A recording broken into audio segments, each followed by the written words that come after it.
Hello, my friend. This is Clyde. There is more than enough in the container. 1 Kings 17:15 through verse 16. She went away and did as Elijah had told her. So there was food every day for Elijah and for the woman and her family. For the jar of flour was not used up and the jug of oil did not run dry, in keeping with the word of the Lord spoken by Elijah. What do you want from God? I'm asking you to identify what you want from God and write it down. List the things that you want from God. I am not playing the game about want versus need. Rather, I'm simply saying that you want something from God, right? Well, let us write it down or write them down before we continue our conversation. Can we go ahead? Bear in mind this statement from the Bible which says, "And my God will meet all your needs according to the riches of his glory in Jesus Christ." The text is part of a most dramatic and compelling story involving a widow and a man of God named Elijah. There was serious food shortage in the country. In fact, there was a drought. And the prophet got a message from God one day. "Go immediately to Zarephath and stay there. I have directed a widow there to supply you with food." Watch out for the details of the story, my friend. So Elijah comes to the town, and sure enough, he sees a widow gathering sticks. Not wood, sticks.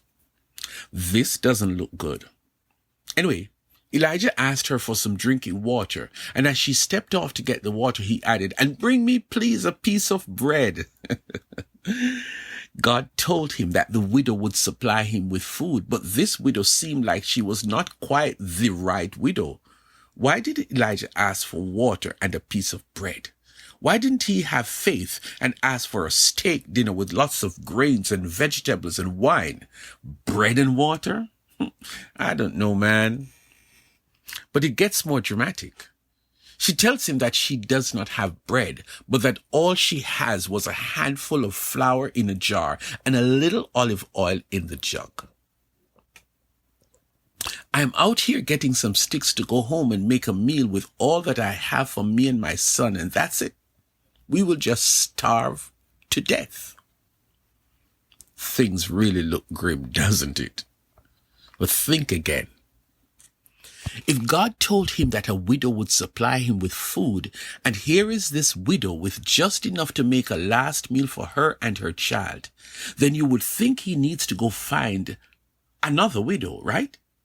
But Elijah knew God, and he knew that what God told him was going to happen. So the man of God spoke something of faith. "Here's what I want you to do. Make a small loaf of bread for me, and then make something for you and your son from what you have. God told me to tell you that the flour and the oil will not run out until it rains, and the food supply in the country has improved."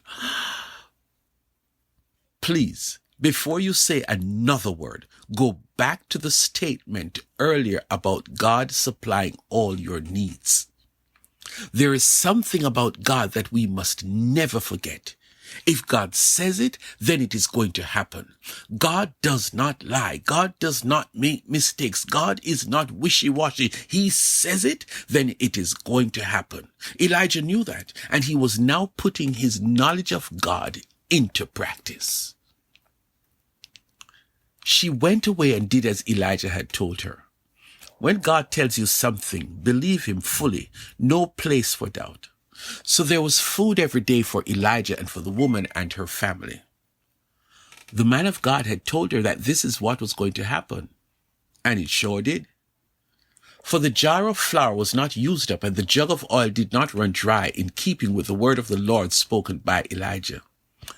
There was always enough flour and always enough oil, just like what God told Elijah to tell her, until the food shortage ended. That was then. This is now. That was her. This is you. I asked you earlier to make a list of what you want from God. I hope you did, because I'm going to talk directly to you right now. I want you to believe with all your heart that this list that you have made, that God has the ability and the resources to give you all of what's on that list. God owns all that is in the world. Money, food, drugs, houses, air, people. Yes, God owns everything. And I really mean everything. I want you to stretch your imagination and believe that because God owns everything, that he has the ability to move some things from one place in the earth to where you are and do it creatively. The check in the mail that comes from the IRS representing a refund that you did not even know about, but the money came right on time. That's God. You need a spouse, and one day you're on the train and a stranger comes to sit with you. You exchanged numbers at the end of the journey, and eventually the stranger, who was only visiting that city for the weekend, turns out to be your husband. I want you to simply accept the truth that if God tells you that he is going to do something for you, then you must understand that he has the willingness to do it. The other text says God is willing to supply the needs of his children. God is willing to help people who ask. God is super powerful, and at the same time, he cares about you, his child. The woman believed what Elijah told her, and she had flour and oil every day.